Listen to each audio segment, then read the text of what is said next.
I think if you look at where I started, it was at my dining room table and I had a big whiteboard and I said, okay, if I get to 50 managements, it'll support income enough.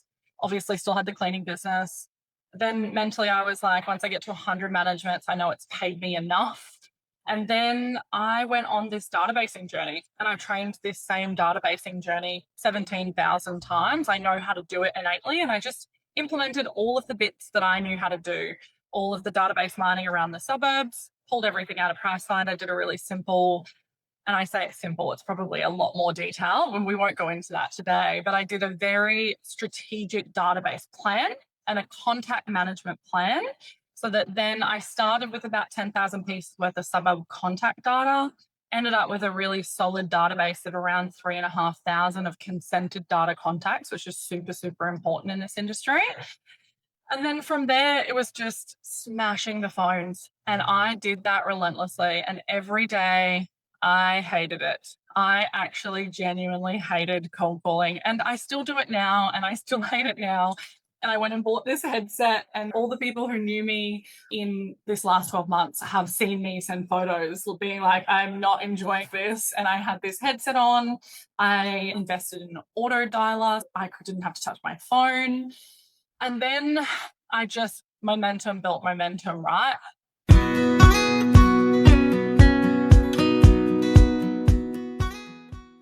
Welcome back to the Property Management Podcast. Thank you so much for having me in your ears. And today's episode is all about one of my favorite topics, which is growth, but not just any growth. We're talking about how combining organic growth and acquisition can create truly unstoppable momentum in your property management business. Because what I see so often in our industry is people leaning heavily on one or the other, either trying to grow organically while already feeling completely maxed out, or jumping into acquisition without the systems, structure, or support to actually sustain it. And the truth is, it's not one or the other. It's how you bring both together that really changes the game. So I'm really excited for today's conversation because I'm joined by someone who truly understands this space. Sarah Smith is the director, founder, and visionary behind The Modern Agent, and she's built her business on a simple but powerful principle, delivering a high-level experience backed by expertise, strategy, and a genuine understanding of property management. She's got over 16 years of experience across all facets of real estate and a strong focus on property management and investment strategies. Sarah has helped thousands of clients achieve incredible results while actually still enjoying the process along the way. Although she admits in this episode, she's right now in the season of massive hustle. But she's got big goals, big intentional goals that she's aiming for right now. And today we're diving into what it really takes to grow a rent roll in today's market, how to balance organic growth with acquisitions, how to juggle it with a young family, and what business owners need to have in place if they want to scale sustainably. So let's dive on in. Sarah, thank you so much for joining me on the Property Management Podcast. Before we dive in, can you share with our audience a little bit about yourself and what you're doing now? Yeah, thank you so much for having me. It's an honor to be on your podcast. I know that we've connected a few times and I'm really obviously happy to be here with you to talk about my journey. So I've been in property management for 16 years now. Thought I had made it to where I wanted to be and got all the way up to corporate, which is where a lot of people try to get to in property management space and real estate sales. And then have recently, over the last sort of 12 months, dabbled in business ownership myself. So that's a high level overview, but everything in real estate I have done pretty well, except conveyancing. Fantastic. And so tell me, what was behind the decision to go out and start your own agency I'm just guessing you were probably fairly comfortable in corporate, good wage, good lifestyle, less stress. What was the decision that made you go, you know what, I'm going to go out and build my own business?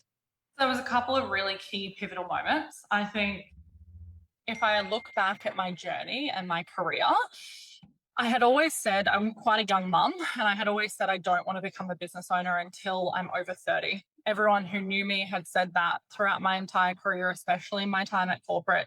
A lot of people had said to me, hey, you should definitely go and start your own business. And in my time at corporate, I was also offered a franchise as well. But at the time, I knew that wasn't the direction that I wanted to go with my family being so young. I knew that post 30, I wanted to do something like that. And 30, the reason why is because my littlest boy would have started school.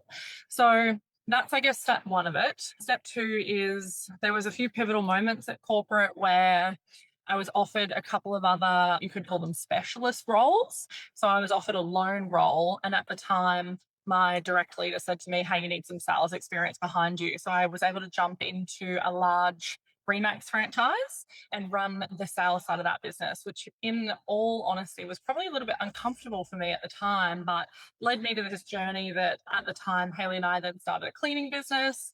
That became very successful, doing almost $1 million in revenue over a couple of years. And then that kind of springboarded me to go, if I can run a cleaning business and I can really understand property management, it gave me that safety net to go, I can run a business. And then it all just fell into play. I slowly dropped off my consulting that I was doing, slowly started registering the corporation licenses, doing all of that sort of stuff. And then there was a pivotal moment in May last year where my husband just said to me, he was like, can you just stop stuffing around and go and start a property management business, start an agency? And it was something that was always really scary. So I did. We're not even 12 months old, and our growth has just been crazy. And I often look at it and go, you would hope that I could have done what I said I could do, because I used to train people on how to do this. But now I've really put my money where my mouth is, and it's paid off, which is really exciting. So let's talk about that. I'm so happy and excited for you. That's just absolutely amazing. Now that I've known you a little bit, I can see that failure is never going to be an option for you. Yeah, it's just you can feel that in your personality. But talk to me about your growth journey and some of the mindsets, hurdles that you've stumbled along and had to overcome. Because I'm sure you put a lot of pressure on yourself, especially if you had that mentality of got to put my money where my mouth is. Yeah. So talk to me about that and what that growth journeys look like, the highs, the lows, because I think anyone listening that's wanting to go out on their own will get a lot of value from this. Yeah. So I think if you look at where I started, it was at my dining room table, and I had a big whiteboard, and I said, okay, if I get to 50 managements, it'll support income enough. Obviously, still had the cleaning business. Then mentally, I was like, once I get to 100 managements, I know it's paid me enough. And then I went on this databasing journey, and I've trained this same databasing journey 17,000 times. I know how to do it innately, and I just implemented all of the bits that I knew how to do, all of the database mining around the suburbs, pulled everything out of Pricefinder, did a really simple, and I say it's simple, it's probably a lot more detailed, and we won't go into that today, but I did a very strategic database plan and a contact management plan, so that then I started with about 10,000 pieces worth of suburb contact data, ended up with a really solid database of around 3,500 of consented data contacts, which is super, super important in this industry. And then from there, it was just smashing the phones. And I did that relentlessly. And every day I hated it. I actually genuinely hated cold calling. And I still do it now. And I still hate it now. And I went and bought this headset. And all the people who knew me in this last 12 months have seen me send photos being like, I'm not enjoying this. And I had this headset on. I invested in an auto dialer. I didn't have to touch my phone. And then I just momentum built momentum, right? So I got to the numbers that I got to, and then I looked at acquiring a rent roll as well. Now that was probably equally as hard as my cold calling journey, because I had no idea how hard it would be to actually buy a good property management business. So I unfortunately went through quite a costly journey. I looked at several different portfolios. I then tried to buy two of the said three portfolios that I looked at, $21,000 in cash later, and a lot of solicitor's fees in 6 months. And both of those were not saleable assets that I could have bought. And then in November last year, I remember having a conversation with my husband and saying to him, I honestly don't think I have the energy for this, to do this again. And it was so exhausting. And I remember just being so tired. And he looked at me and he was like, you just have to get through it. So we went under contract for the third time. And then we acquired a rent roll of 250 ish properties to bolster our growth, which we settled on January this year. So that's only quite new. But if you think about it, I only jumped into this full time June last year. So it's all really new. It's not even 12 months. It's not even 12 months. And then all of the things that we've done as well, I think I moved into this office space, which I was terrified for. I signed a 3-year lease, and I think we only had 45 properties when I did that. But I just knew that I didn't want to be in the confinements of my own home. And I knew that it was a real burn the boats moment. Like I had to just kind of push myself off the edge. And the entire time I was terrified. I have never not been scared, actually. I was scared about the loan. I was scared about the rejection. I was scared about losing my name in the industry that I've had as a consultant and someone who's really good at what they do. And all of that fear isn't really real because it's all worked out to be okay. And I still have moments where at the moment it's a little bit uncertain with the political climate, with what's going on overseas, as well as the interest rate. So there's always uncertainty in business. But at the moment, God, I don't even know how many months we're in. We're 4 away from 400 as of today. Wow, that's incredible. I signed 19 last week, and it is not stopping. It is not slowing down. Someone's always going to need a roof over their heads, regardless of what's happening in the world with the war or whatever. People are still going to need properties. And I just want to go back to that, what you said about the fear, because it's just really spoke to me because I'm going through some stuff at the moment, business stuff and personal stuff. And fear is like keeping me awake at nighttime, and I'm like feeling sick in the stomach. And do you think your advice around that is just lean in? And because I'm telling myself, the more I'm fearing this, the more I've got to do it. Yeah. Do you think that's the mentality that we need to adopt in there? Obviously, you do your smart research and but I don't. Yeah. I need some advice because I'm shitting myself. Advice around that is there's a bridge in Brisbane that you go under, you go under a bridge towards the valley, and it says the more you think about it, the bigger it gets. When I often have like my anxious moments or my scared moments, your brain will always tell you something is going to be 10 times worse than it ever is. And it never is as bad as what you think it will be. And I think I still have so many people that I ring all the time and I'm like, hey, what's going on in your business? Or what happened with this? Or because I am so insulated, like we have a team of 6 people now, which is really cool. But I don't necessarily want to be going to them to talk to them about what's going on in the marketplace or their fears or their anxiety. We kind of want to lead with confidence as much as we can. I don't completely hide from it. But I just have a few really cool, pragmatic people around me. I rang Jodie Saint and I was like, Jesus, we've had 7 people say they're going to sell off the rent roll in the last 3 weeks. Are you seeing this? And she's got a huge business of 3,000. And she's always been one of my biggest fans. She's one of my closest friends. And she was like, Sarah, you just have to outrun your losses and continue to do everything you're doing. And those sorts of things I think are really important to have lots of really strong confidence around you. I actually made it a really significant choice to reconnect with some people who were going through the same moments in life that I was. And what I mean by that is I have a lot of these big players around me. I talk to Rob Green really quite weekly almost about business. And he's a big business owner of 11 offices. So I have really key players around me, but I also made it really intentional effort to go and connect with people like Ashley Lucy, who was in a really infancy start of her business. She was sub 1 year. I met her through the Ray White network. We've become really close friends, but she was growing a rent roll, acquired a rent roll. We did it together and we went through a lot of those same small business decisions. And it was really funny when I connected with her. I was like, I think I can help you with XYZ. I don't want anything for it. What I want is like connection with another small business owner. And I remember the first conversation when we met when we reconnected after not talking for 3 years, she was like, oh, like, I just don't know if you want something for like how much you're helping me. And I was like, no, I don't want anything. I just want connection. I want to be able to have a call with another small business owner who's going through the same struggles as me, and just we bounce and we share so much off each other. So I think I've been really intentional in terms of like building out my network. And back to, I guess, your question around like anxiety and stress.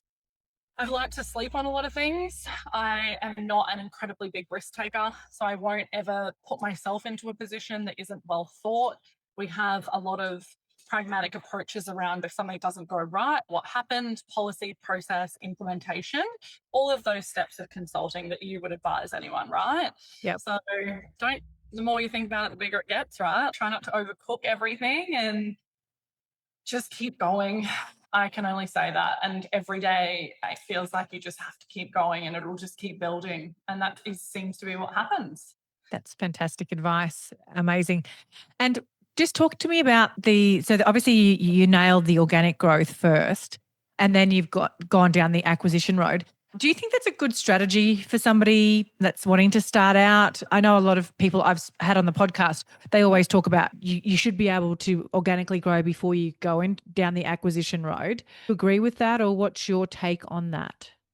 I definitely agree that you should be able to organically grow. I think it entirely depends on your skill set and your financial disposition. Not everyone has equity that they can just cap into. A lot of the things that I learn along the way, like if you have organic growth, a lot of lenders won't lend to a small business unless you've got 6, 12 months history. I think the organic growth that I built, realistically, what month are we in? March. At 9 months, I've done 138 organic that have completely just come out of cold calling. So if I bought a rent roll and I wasn't able to backfill that, I think that would be incredibly difficult. But because I have built a business that there is a little bit of a name, there is a little bit of connection. I've got people who are coming back to me that I connected with September last year that are saying, hey, Sarah, we spoke, really love talking with you. Can we move them over? 9 properties that I just got yesterday from a multi-owner. I'd been speaking to her for the entirety of my small new business. There was a lot of business owners, a lot of landlords, that wanted to see me in a physical space. There's a lot of owners around me that was until you've got a shop front, it worries me a little bit just to have a business owner working from home. So there's a lot of fundamental differences, but I think that acquisition piece, it's a big piece. And I think that it is the decision of us wanting to do it, and why we did it was because momentum builds momentum, right? I knew that we could acquire it. I knew that we could manage it. We didn't do something that was so big that we were biting off more than what we could chew. Dipped our toes in, but is it for everyone? I don't know. Can you stuff it up a lot? Yes. Can you buy the wrong business? Yes. Is the risk huge? Absolutely. It's multiple millions of dollars depending on how big of a rent roll that you buy. And if you're not willing to really grind and hustle, then I would say don't do it. And I honestly mean that, because when I bought that rent roll, I knew that retention is one thing, but building genuine relationships and a business that is built for attraction so that those owners want to then bring more owners to you are two entirely different things. And now that I've done it myself and I'm hands in the business as much as I am, I truly do understand why so many business owners will say, don't buy a rent roll, half of them will be gone within 12 months of buying them. Because if you aren't seriously on top of them, this industry is pretty rough. You have lots of competition contacting your clients all the time. And if your clients don't feel that you're contactable and you're not spearheading that business, then they will just leave and the risk will be huge. So I think acquire and do organic growth, and whatever path you do, make sure you're ready to really work hard, like really hard. That's roll up your sleeves. I've never purchased a rent roll. I've never done an acquisition. I've grown completely organically. And I feel like I've had my rent roll ready for sale for a very long time. But that's not to say I didn't have it in the chaotic stages throughout that journey as well. But I want to talk about the cold calling, because and this is where I was going with that. When we first started, we had a really great relationship with a developer and some builders. We were able to grow 400 managements in 4 years off the back of those relationships. And then the growth stopped. and I hadn't had to do any work for it. It would just been all coming in, handed to us. Yeah. And I was an ex-journalist, so I'd never had to prospect. I'd never had to cold call. Mind you, I'd had to do a lot of awkward phone calls as a journalist. But teaching myself that process and building like you did, I got into the data, built out my suburbs, built out my contact list, grew my database. And that was a game changer for me because I think the way it was a game changer for me was that I was putting energy into wanting to grow my business. I wasn't just sitting back waiting for it to come to me. And I honestly believe what you put your energy into, it creates that momentum and things just start to happen. Not overnight, and myself as well. I had clients that came to me years later after still just touching base with them time and time again. So Yeah. it is a long haul and a strategic journey, isn't it? It's Yeah. the organic side of things. Yeah, yeah, definitely. And it's one of those things where every man and their dog has referral partners at the moment. There are some big businesses in Brisbane that are built on referral partners, and no one way is the right way. It's completely up to you. I know Jonathan Bell, for example, he will say it's a contact sport game, and that's probably what my business is at the moment. It is contact sport because that's where I'm at. Do we have some developers that are referral partners? Absolutely. But at the end of the day, we also have B2C, lots of B2C. So me going direct to clients, our team going direct to clients. We've looked at doing other methodologies, like we partnered with Get Connects. They did lots of call sessions for us. But that was a lot of work even that I did with their callers to make sure that when I looked at my growth and I could only do 150 dials a day, I then wanted to go, how do I then add more onto that? So I partnered with Get Connects and they did something for me. Their caller, I then trained around my language, deals, offers, things that we had. And then as I got busier, in the back of my mind, when you're thinking about how do you maintain growth, once you have good solid growth and get to a certain number, how do you continue to do growth? In the back of my mind, I knew that if there were weeks that I couldn't do any cold calling, I was still paying someone to do at least 500 dials for me a week. Now, maybe it wasn't me, but they were my databases. I knew the caller. So there was little things like that. There's other challenges in this as well. I'm also doing sales and I'm also getting sales listings, which is incredibly exciting. And it's something that I'm incredibly capable of. I can do that. I've got street records and all of the little things that I taught my sales agents as a sales manager to do, the listing leverages and things like that. I do them. And some of the stuff I sit there and go, I really did know what I was talking about. Little moments that still make me laugh. I listed a property with full VPA, full staging off an email that a VA sent. Like literally, and a Sydney owner emailed me back and said, I'd love for you to sell my property. We did a quick call. I took over the management, moved the tenant out, full VPA, full staging. And I remember that property going under contract, and it went under contract for 771. And then I remember thinking to myself, should I continue to do open homes there because it's unconditional? And then I was like, look, I'm just going to do the opens and see how I go. I met another vendor in that property, sold her property across the street from it, off market, for 910,000 within 2 weeks of each other settling. How good. Like just those little things, and they're the little quick wins that are quite humbling for me because I taught people how to do this for so long. And I think they're the bits that I find a lot of enjoyment out of. I find a lot of enjoyment around like still genuinely helping people when they call me and they're like, what would you do? And how do I do X, Y, Z? Because not everyone can sit by themselves and cold call as much as what I did. It is incredible amount of discipline, an incredible amount of like rejection that you get, and you have to be able to just take that, and not everyone can. I'm happy to talk to whoever I can to help them in their business as well, but it's been a pretty cool, pretty fun, pretty exciting journey so far. It sounds like a bit of a Steve Jobs story where, all the stuff that you did in the past has led you to what you're doing now. You know how Steve Jobs sat in some random class that taught him calligraphy, which was how he came up with the app, with the fonts on Apple, and sat in did all these random jobs that led him to creating Apple. And for you, it sounds all the corporate roles and the different positions you've had have all led you to this. And Tell me, do you prefer teaching or doing now? I have always been a doer. I have always been at like one of my bosses that I had along the journey. I'll never forget it. She was quite annoyed with me one time and she said to me, Sarah, just because you can doesn't mean you should. And I was in trouble in this particular time. But I have always preferred doing rather than teaching.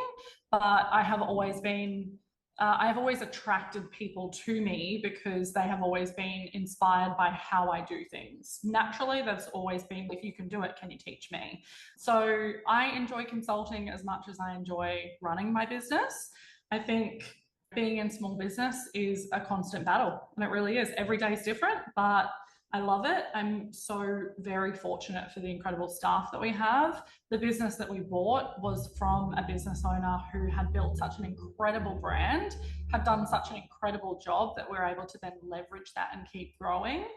I think I just like everything about it, and every day is different. And some days I'm working 7 days a week, 14-hour days, but we are in go-go phase, which is what we call it. And I knew that I'd be in this phase for a little while. And I did not at all start a business or buy a business with the intent to put my foot off the pedal. I mentally said to myself, you're 31, you've got probably 10 more years of good energy of waking up. And I'm going to go as hard as I can for as long as I can.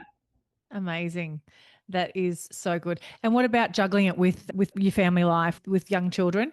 How do you keep all of that in, not in balance, because that's the wrong word, in integration in this season that you're in right now?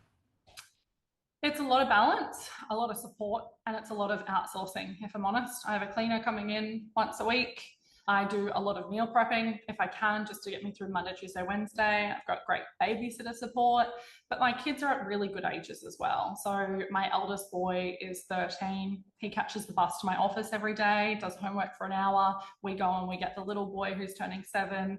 And then by that time, we then obviously go home and do our nighttime duties. My husband's a great support and help as well. But at the end of the day, I own the business. If I've got to go and get my kids and sort my kids out, then that's what I'm going to do. So I'm fortunate that they're at good ages, but I always mentally knew that. I knew how hard it was. And I watch my girlfriends now with very little children, and I would never have done it earlier than this. And I do not regret waiting until this point, because if there's an open home that I've got to take my 6-year-old or 7-year-old to, he's nearly 7, he can sit in the car with an iPad and the car is on, worst case scenario. You can't do that with a 2 or a 3-year-old. It's just all of those choices that I've made have all led me to here, and it's all working for now. That's great. I'm glad. That's so good that you've been intentional about it. For me, I was never intentional about it. It was all just, I don't even know how I ended up in property management and with a real estate business. It just was, just something that happened for me. And I did the same thing with my children. I had 4 under 5 when we started our real estate business, and my kids grew up in the office watching iPads, watching laptops, playing around on computers, fighting, arguing in the office while I was driving around to open homes as well. And interestingly enough, 2 of my kids have worked in my real estate businesses when they've left school.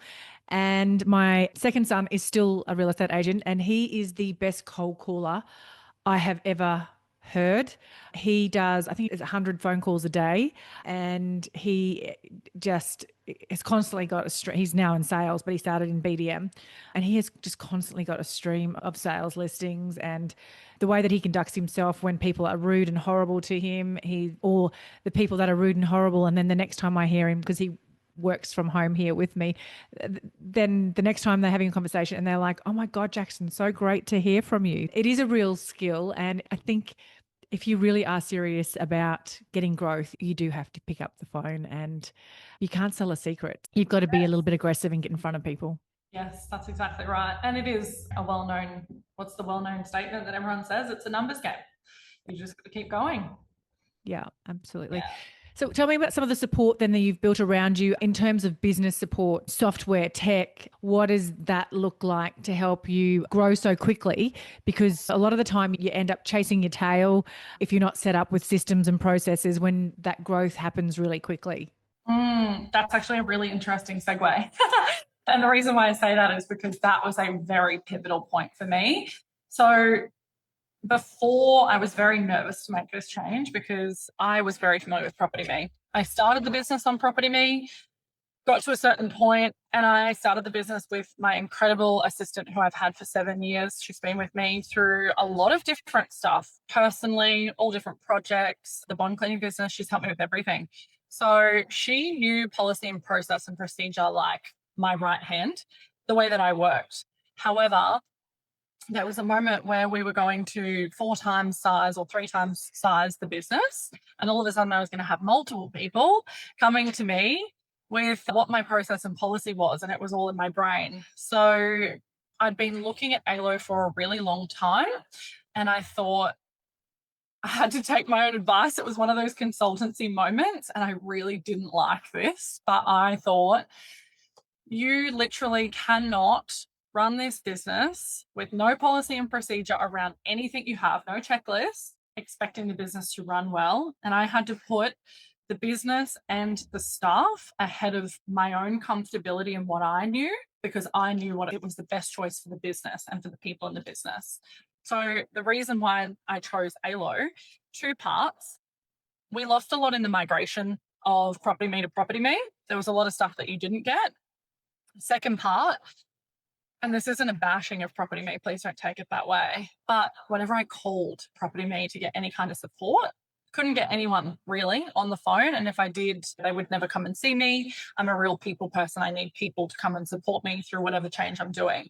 So when we spoke to ALO, I was like, okay, when we go to this migration, A, what do the steps look like? And B, who are the people that can be involved in the business to help me and my staff? Because this was a big change for me and it was quite a huge investment, multiple millions of dollars. So we went on that journey. We partnered, we went to ALO, did the migration. And when you talk about policy and procedure, that particular tech is set up in the basis that every single checklist is built into that system. Everything, you can have high level control, that every single person in the business could jump in and go, this is the next step that I need to do. And follow the bouncing ball is what you'll hear ALO say a lot. And that essentially is it. I also have another really good friend who owns a recruitment business who said to me, I called her and said, who do you know? Who can you give me? And she was really honest. And she said, you're going to grow your best people and you're not going to get them through like recruitment, essentially. You're going to grow them in the business that you run. So I took that on board and thought, if I'm going to grow them, that means they're from juniors all the way up. So I need to have a system, policy, procedure, structure within the business that is very clear. So moved over to ALO, have that tech support, which is good. They answer the phone calls. They're in my office. They were in my office for 2 or 3 weeks after the acquisition, which is almost unheard of. Very fortunate to have had that experience. So they had their AI tech in there. We have implemented things like daily huddles. We just literally jump in and we go through everything, anything that anyone needs help with. Quarterly audit reviews against all of the compliance for the whole business, including CPDD, all the AML stuff. There's a lot of structure. There is a lot of structure, but it's because I care so deeply about the experience from start to finish throughout the whole journey of the business. And in a real day-to-day, like time, money, like what has been the value of having that sort of support, software support for your business? How has that moved the needle for you? So I think obviously there was an immediate saving with our trust accountant. We don't need that. We've bought the trust accounting in-house because ALO does it all for you. Risk mitigation for me, I think I touched on earlier in the podcast that I was not overly risky as a person. And I always did have concerns for how much trust money was coming through, always on top of my audits and always making sure that everything was really compliant. Always had a decent amount of concern that anyone in within a Property Me system, the bank account details for all the clients are just in there and everyone can see them. So there was a few different things where in terms of how do you quantify it by dollar value. Time obviously is a big thing. The system helps us save a lot of time, manage more properties if we need to. It gears us for growth. Time on recruitment, because I can just pop a junior in there as long as personality wise they're aligned with the business. We can teach them any skill. Then you think about money, that it's a more expensive system, but the investment overall has saved us money, which is good. And then I think you talk about consumer experience. At the moment, anyone can call me and I can jump into that property, and no matter who has communicated to who in that system, I can have a look at every single communication that's gone to them. So there is not a situation where an owner or a tenant could not call me direct and say, hey, I've just got this communication. What is it about? And I'm 3 clicks away from seeing that. Because old school, it would be a shared property me, but then it would be hidden in Gmail. There would be so much stuff that you'd have to go through to try and get to that, or please let me know if I can call you back. I need to talk to said employee. I've got full oversight over the whole business. And I think that makes me a better leader, and I can help staff. We recently had an integral member of our team go off on annual leave for, 8 days. And she was like, oh, I'll just take my laptop. And I said, please don't. Like, we need to learn how to do this. And I want you to have a break. And every day in our huddle, we just got in and we checked anything that was assigned to her name. We could see full oversight over her email inbox. And she came back and she was just like, oh my God, I've got 10 emails. That's it. I've got 10 emails. Unheard of in real property management. So much. And don't get me wrong, like, we made a conscious choice to make sure that was a priority. We wanted her to feel like she could go and have leave, and that this was not going to be this fearful property management thing. So overall, like, it's been incredibly good for our business. Was it incredibly painful for me to have to learn a new system? Yes. Did I want to do it? No. Did I make the decision like the day before settlement? Yes. I say that I'm not risky, but I do make last minute decisions. But I think we were the quickest migration in the history of ALO, like onboarding. Usually they would have had a long time, and I was like, we'll just learn it. And then there was a point in time where my husband said to me, he was like, you're going to be the biggest issue with this system because you're not going to do it. So I've had to retrain myself to make sure that I follow the bouncing ball so that then it goes to the other team members. But all in all, it's been the best decision because it's going to, the broader impact in years to come will be for client and consumer experience, staff experience, recruitment, like all of the touch points in the business. Yeah, absolutely. I love it. Fantastic. Now, one of the traditions that I have on this podcast is I ask you, could you share a personal development tool, book, podcast, resource with our audience that will help them? Oh, okay. That's a surprise. I have a book that I've read a couple of times. It's called Good to Great. If you're not a reader, I'm not really a big podcaster. I believe in good, genuine, vital relationships, connectivity with genuine network professionals. I think if there's one piece of development advice that I can give you is find 10 good people that are better at something than you are, if not everything that you are, and just ask them questions and call them and build really strong relationships with them. And that's, I think, all in all, if you said, what are you most proud about? That's what I'm most proud of. I'm most proud of that I could call hundreds of people across the broader industry, all the way back to even my boss from when I was 17, Ella, who runs a business in Townsville. And I'm like, I'm having an issue with this vendor negotiation. Can you just bounce it off me?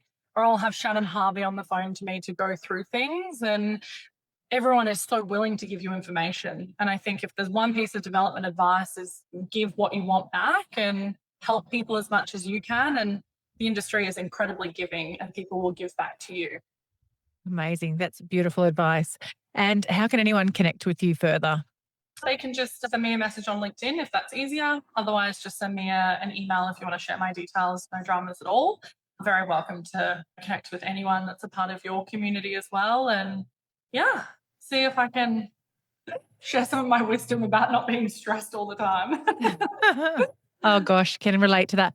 Thank you so much. You've been incredibly generous and I'm super grateful for all that wisdom and value that you've shared with everybody. Thank you so much. No worries. Thanks for having me. Can I ask you a quick favour before you leave this episode? Now, we all know how important reviews are for businesses these days, and mine is no different. If you could spare just a minute to follow, rate and review this podcast, it would mean a lot to me. In fact, what would get me super excited is if you share this podcast with someone in the industry who you think might need to hear some of the episodes right now. And if you'd like to find out more about working with me or any of the products I have to help you start, grow, or scale your property management business, head to my website, thatpropertymum.com.au, or check out the links in the show notes.